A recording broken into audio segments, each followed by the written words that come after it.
Sir, ಈಗ ಇನ್ಫೋಸಿಸ್ ಸುಧಾಮೂರ್ತಿ ಬರುತ್ತೋ ನಾರಾಯಣಮೂರ್ತಿ ಅವರು ಕೂಡ ನಾವು ಈ ಸಮೀಕ್ಷೆಯಲ್ಲಿ ಭಾಗವಹಿಸೋದಿಲ್ಲ ಅನ್ನೋದನ್ನು ಹಿಂಬರ ಕೊಟ್ಟಿದ್ದಾರೆ. ಇದು ಇಂಪ್ಯಾಕ್ಟ್ ಆಗಲ್ಲ. ಇಸಿ ಅವ್ರಿಗೆ ಸೇರದ್ದು ನಾವು ಹಿಂದುಳಿದವ್ರು ಅಲ್ಲ ಅವರಿಗೆ. ಇದು ಹಿಂದುಳಿದವ್ರ ಸಮೀಕ್ಷೆ ಅಲ್ರಿ. ಅವ್ರು ಬರೆದಿದ್ದಾರೆ ಸರ್.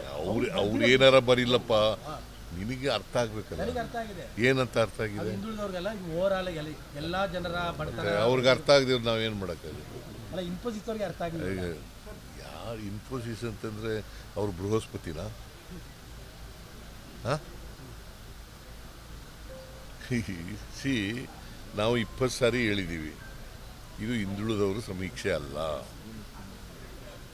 ಗೊತ್ತಾಯ್ತಾ? ಇದು ಇಡೀ ಪಾಪ್ಯುಲೇಷನ್ ಸಮೀಕ್ಷೆ.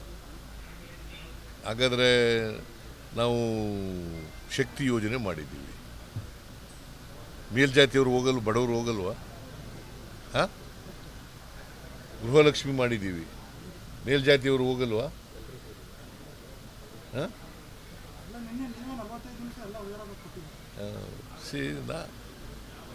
ಇದು ತಪ್ಪು ತಿಳ್ಕೊಂಡಿದ್ದಾರೆ, ತಪ್ಪು ಮಾಹಿತಿ ಹೋಗಿದೆ ಅಂತ ಅನಿಸುತ್ತೆ. ನಾನು ಅದಕ್ಕೆ ಪದೇ ಪದೇ ಅಡ್ವರ್ಟೈಸ್ಮೆಂಟ್ ಮೂಲಕ, ನಾನು ಹೇಳೋದ್ರ ಮೂಲಕ, ಮತ್ತೆ ಬೇರೆ ಮಂತ್ರಿಗಳು ಹೇಳೋದ್ರ ಮೂಲಕ ಇವೆಲ್ಲ ಮಾಡಿದ್ದೀವಿ.